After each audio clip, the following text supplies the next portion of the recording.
иштерим жакшы эле, бияк жакшы экен, аябай. Мага жакты. Иштерим жакшы, кыйналбай элемин. Ошол жакшы экен.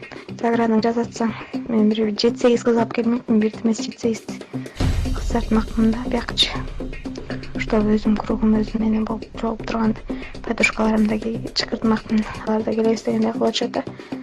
Баарын чогултуп алып чогуу жүрүп. Ошол жыргал экен баягы не жить биткенсиң.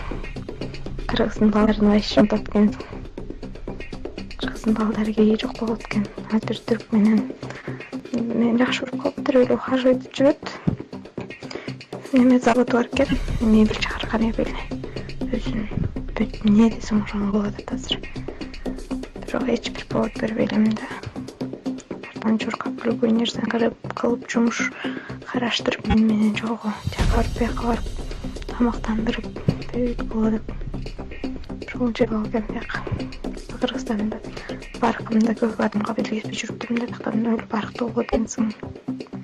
Адам өзүнүн баласы. Сени да уважать эткен да элдер. Ошол. Таркатып коюңуздар бүт эмелерге, Facebook, Instagramдарга. Өзүнчө Кыргызстанды тоготпой, кыргыздын жигиттерин тоготпогон маймыл кыздар чыгыптыр.